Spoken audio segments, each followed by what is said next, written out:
Здравствуйте! В эфире информационная программа «Настоящее время. Азия». В пражской студии я Динара Аргин. Сегодня в выпуске. Первую годовщину сирийской операции российские летчики отметили авианалетом на город Идлиб. Генералы рапортуют об уничтоженных террористах, но на кадрах из Идлиба совсем другая картина. Клянусь Аллахом, это уже 4-й младенец, которого мы вытащили за последние 2-3 часа. 90% брошенных стариков в Таджикистане – русские. И чаще всего их оставляют умирать на улицах без денег и без крова их собственные дети, которые уезжают в Россию. На данный момент у многих из них уехали дети, оставили их. Барак Обама в знак уважения надел кипу на похоронах бывшего президента Израиля Шимона Переса.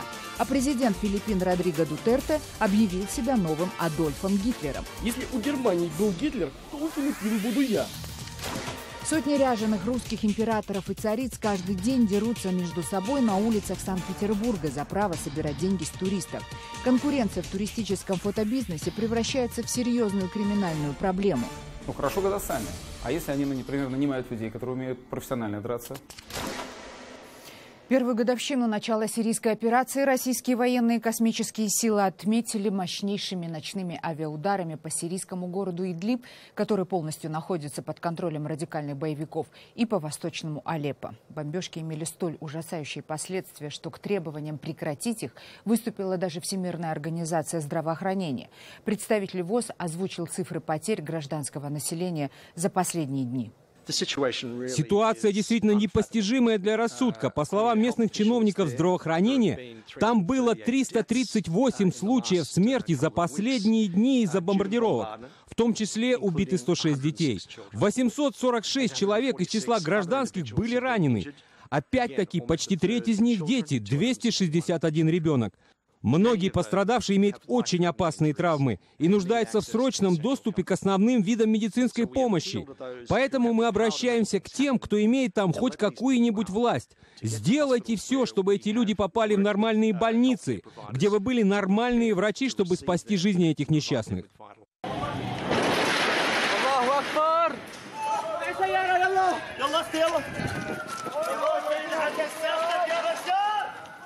Авиаудары по Идлибу не прекращались и днем. Российское командование рапортует об удачном поражении позиций радикальных исламистов, которых в России называют террористами. Сообщается об уничтоженных бункерах и сотнях убитых боевиков. Однако на кадрах Рейтер и других мировых агентств из Идлиба, как вы видите, совсем другая картина. А это съемки местных спасателей из движения «Белые каски». На этих кадрах волонтеры вытаскивают из-под развалин очередного спасенного ребенка. Как утверждают авторы этого видео, ночной авиаудар был нанесен по жилому кварталу, в котором вообще не было никаких вооруженных людей. Зато число раненых и убитых детей и женщин было рекордным. Сразу несколько десятков человек. Клянусь Аллахом, это уже 4-й младенец, которого мы вытащили за последние 2-3 часа. Если Бог даст, она останется живой. Ей всего месяц. Ее возраст составляет 1 месяц. О Аллах, это всего лишь 30 дней. И с ней уже такое произошло. Как заявили представители «Белых касок», они постараются сделать все возможное, чтобы как можно быстрее вывести эту раненую месячную девочку из района боевых действий, поскольку нахождение в больнице Идлиба небезопасно. Авиаудары наносятся даже по медицинским учреждениям. Более 85% брошенных стариков в Таджикистане составляют русские. Их сдают в специальные социальные центры их собственные дети, которые уезжают в Россию на деньги, вырученные от продажи квартир своих родителей. А некоторых пожилых людей просто бросают на улицах. Часто заботу о брошенных стариках приходится брать на себя таджикским властям. В одном из таких домов-интернатов побывал наш корреспондент Анушер Вонарипов. Живу я 3 месяца здесь. Документы мои уже сделали. Теперь меня отправят в Пензикен, дом-интернат для пожилых людей. Спасибо им большое. У Людмилы Майдановой нет детей, а муж умер несколько лет назад. Одинокая женщина поверила людям, которые обещали принять ее в свою семью и увезти в Новосибирск, заботиться о ней и оберегать, если она продаст квартиру в Душанбе и отдаст им деньги. Уже в Новосибирске новые родственники перестали быть добрыми, отзывчивыми и нередко избивали пожилую женщину. Людмила сбежала от них и через таджикское посольство вернулась на родину. Сейчас она живет в территориальном центре помощи пенсионерам и инвалидам города Душанбе вместе с такими же одинокими и обездоленными людьми. Вот уже 11 месяц, да, посольство даже не помогает. Как они не могут определить, где я родилась, там созвониться или как, правильно? Не могут дать мне паспорт или хотя бы какой-то документ. Понимаете, для того, чтобы я попала в дом престарелых. Я не могу попасть в дом престарелых, потому что у меня нет паспорта. Заколдованный круг получается, ребята, понимаете? И вот что мне самое... Конечно, мне очень обидно. Маргарита в прошлом потеряла российский паспорт и лишилась комнаты в общежитии. В этом центре она проживает уже 11 месяцев. Хотя по правилам люди живут здесь до полугода, пока им оформляют все документы и затем перенаправляют в дома-интернаты. Но отправить Маргариту в интернат не могут без паспорта. Российское посольство не торопится восстанавливать ее документы, хотя обещали сделать это неоднократно. Процентном, если сказать, где-то 85% наших посетителей – это наше русскоязычное население, которое в свое время делали огромный вклад в развитие Таджикистана. На данный момент у многих из них уехали дети, оставили их и не хотят их взять с собой в другие страны. В столичном территориальном центре помощи пожилым и инвалидам одновременно проживает до 25 человек. У каждого своя печальная история. Здесь им восстанавливают документы, пытаются найти родню, которая бы их приняла, и лечат. Помимо жителей стационара, ежедневно в центр приходит около 80 пожилых людей и инвалидов, у которых есть жилье в столице. Но сами они не могут позаботиться о себе. Наби Хамидов приходит сюда, чтобы поесть 3 раза в день, постирать одежду или получить новую. И сын мой сказал жене, если ты его будешь кормить, я тебя выгоню из дома. Меня он 2-3 раза сбил, чтобы ушел я из этого дома. Клуб вышивания и общения дает возможность инвалидам и пожилым людям занять себя делами, поговорить друг с другом по душам. Кроме того, в центре его обитателям помогают психологи и юристы. Также имеется медицинский пункт, где имеются все необходимые лекарства, аппарат ЭКГ. Мы при необходимости снимаем электрокардиограмму, посылаем на консультацию к различным докторам. И то необходимое лечение, которое они назначают, мы им предоставляем. Центр предоставляет помощь не только пожилым и инвалидам, но и бездомным, обращающимся к ним. Эта категория людей приходит обычно в зимнее время, когда наступают холода. Тем, кто хочет вернуться к нормальной жизни, устроиться на работу, помогают. Но есть и те, которых называют сезонниками и знают практически в лицо. Но их все равно принимают, потому что для руководства центра любая человеческая жизнь дорога, будь то бомж или пожилой человек. Анушербол Нарипов, Насим Исамов. Настоящее время. Таджикистан. Кыргызстан меняет свой статус присутствия в ОБСЕ. Причиной стало выступление одного из бывших лидеров узбекской общины Кыргызстана Кадыржана Батырова на ежегодном совещании Бюро по демократии и правам человека ОБСЕ в Варшаве. В Кыргызстане Батырова считают виновным в организации кровавого межэтнического конфликта в городе Оши в 2010 году. Власти республики расценили выступление Батырова по поводу изменений в Конституцию как неуважение к кыргызскому народу. Шавкат Тургаев о возможных последствиях конфликта Кыргызстана с ОБСЕ. В каждом вот таких мероприятиях Кыргызстан очень хорошо отчитывается. Вот это шаблонное выступление вы на ура принимаете, потому что наверняка вам нравится вот это строящая демократия в Кыргызстане. Это далеко не так. В Кыргызстане нет никакой демократии.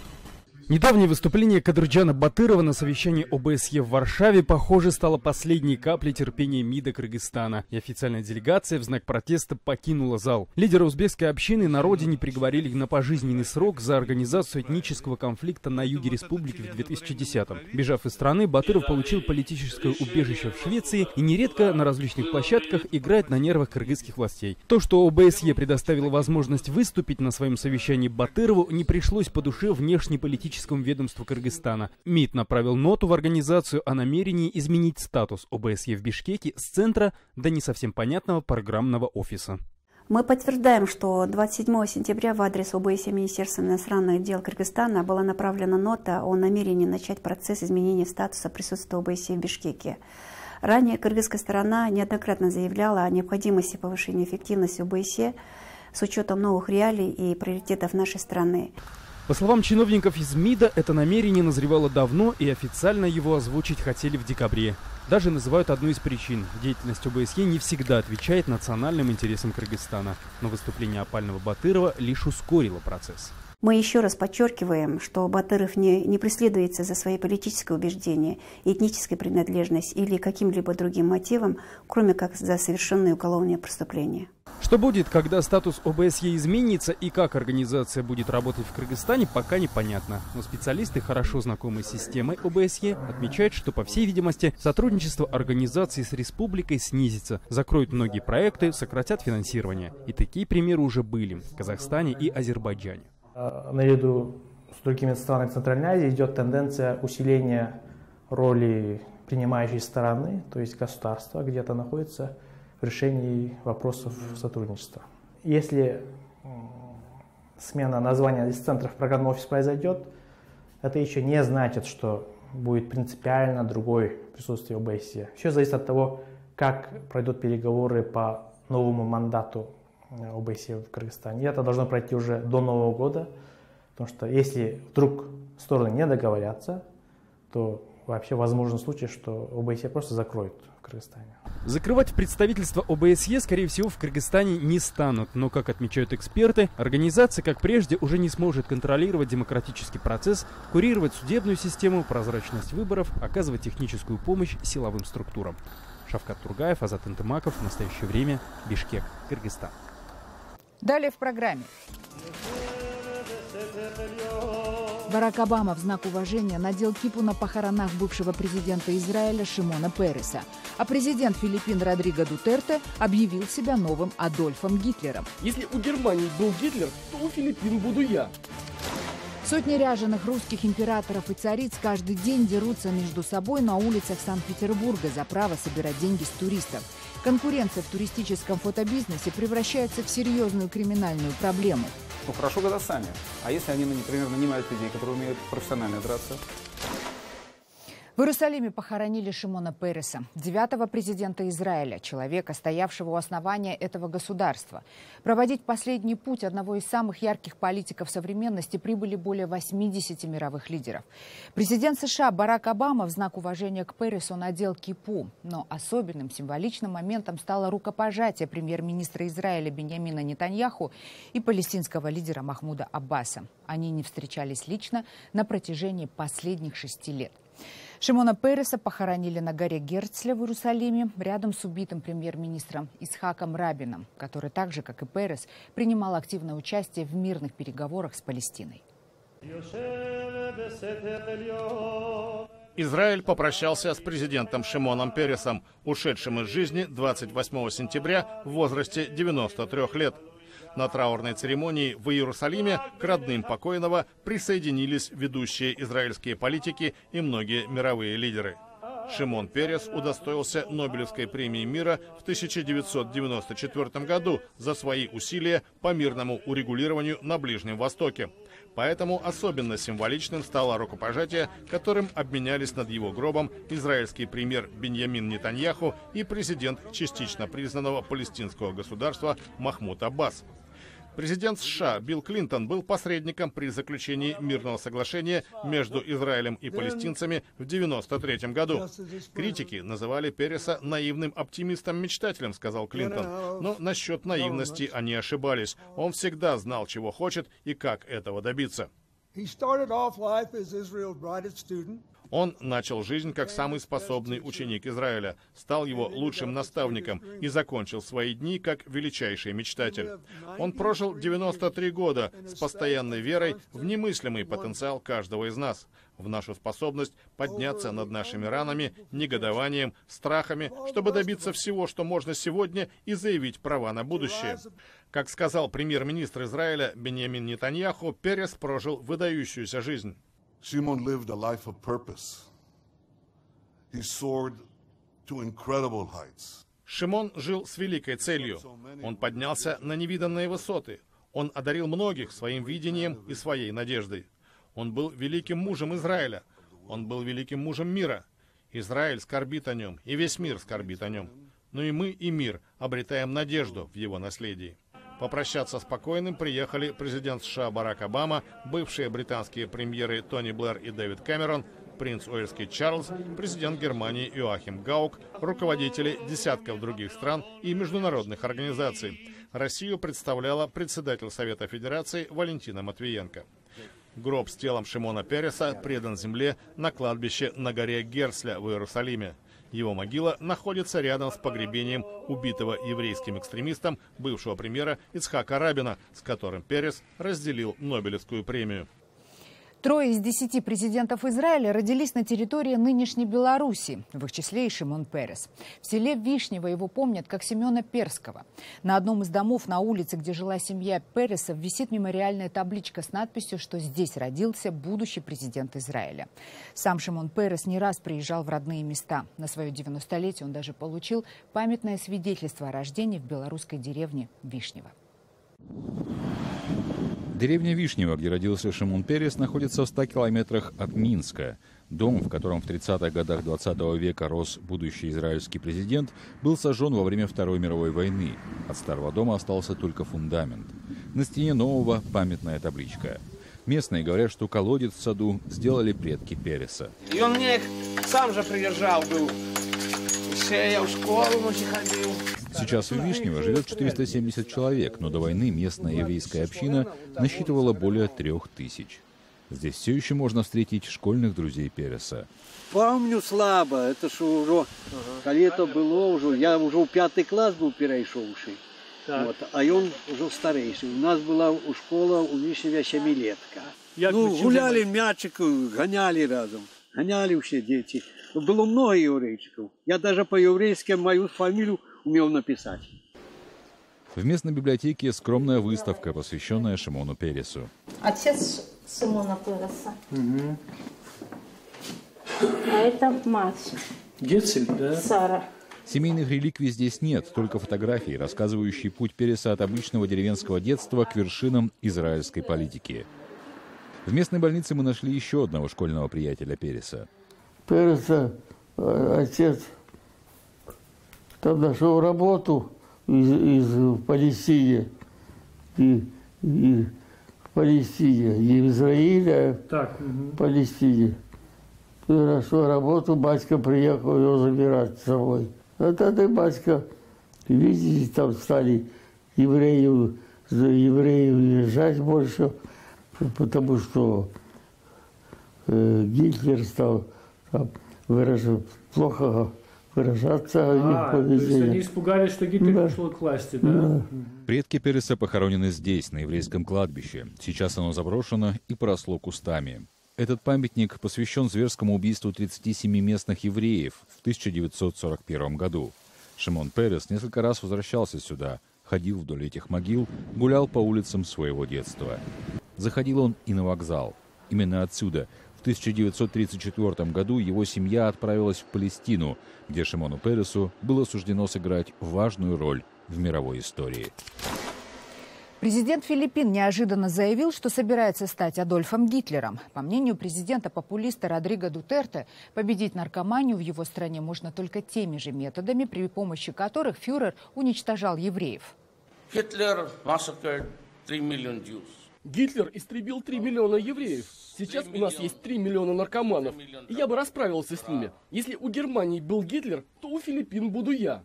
Радикальное отношение к наркозависимым гражданам Филиппин Дутерте начал демонстрировать сразу же после того, как в мае он был избран президентом страны. По данным международных организаций, за то время, пока Дутерте находится у власти, в стране без суда и следствия было убито больше 3000 подозреваемых в нарушении антинаркотического законодательства. Такую политику филиппинских властей не раз критиковали США и Евросоюз. Президент Барак Обама на саммите G20, который прошел в Китае, заявил, что намерен обсудить эту проблему с филиппинским коллегой на саммите АСЕАН в Лаосе. Но в ответ прозвучали брань и проклятие. Необходимо проявлять уважительное отношение. Не надо просто бросать на ветер вопросы и заявления. Сукин сын, я прокляну тебя на этом форуме. В центре российского Санкт-Петербурга ежедневно происходят драки между многочисленными русскими императорами и царицами. Люди в костюмах царей зарабатывают на жизнь на фотографиях с туристами. Особенно много среди них Петров I и Екатерин Великих, что неизбежно рождает острую конкуренцию и производственные конфликты, которые императорские особы предпочитают разрешать при помощи кулаков. Репортаж Владимира Степанова. Пока россияне выбирали новых депутатов, в Петербурге уличные артисты устроили дворцовый переворот. Городские достопримечательности и свое царственное право фотографироваться с туристами возле памятников ряженые императоры и императрицы отвоевывали друг у друга с кулаками. Конфликт он был, да, и сейчас продолжается. Да, и пострадала наша артистка. Правоохранители так и не решили, кого из вельможных особ им поддержать.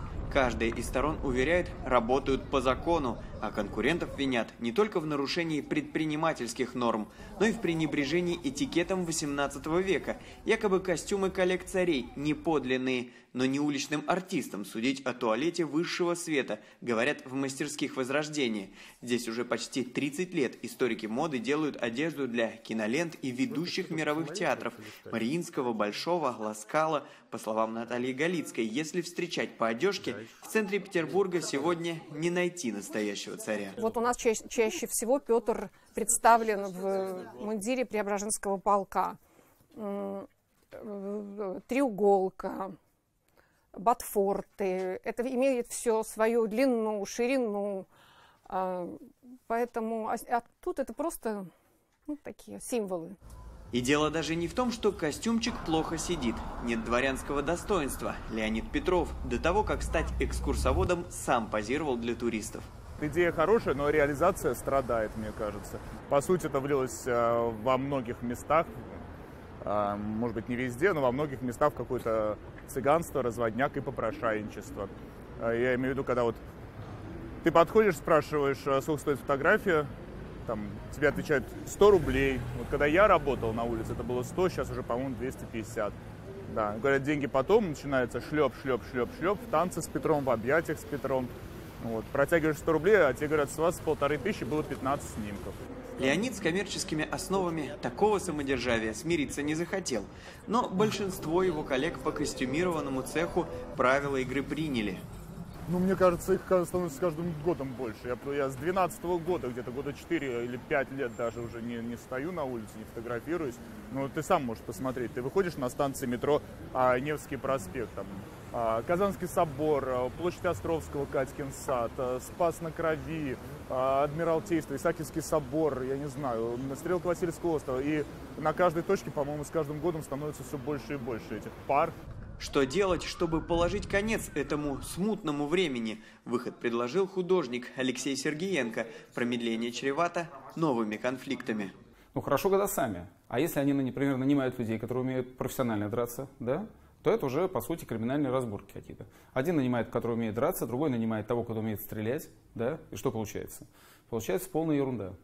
Поэтому мы уже неоднократно выходили с предложением о том, что нужно просто эти места сделать так, как и по торговле, и по художникам то же самое. То есть надо взять эти места, сделать адресную программу, провести конкурс, тендер, значит, и распределить между ними все. Но пока власти предпочитают в конфликты престолов не вмешиваться, причем тенденция эта федерального масштаба, с разницей лишь в том, что в других городах за туристов воюют другие персонажи. Юрий Баранюк и Александр Рябов. Настоящее время. Санкт-Петербург. Это были все новости, о которых мы хотели вам рассказать. Читайте нас в социальных сетях и смотрите на сайте karenTime.tv. Мы благодарим вас за внимание и прощаемся до следующей недели. Всего доброго.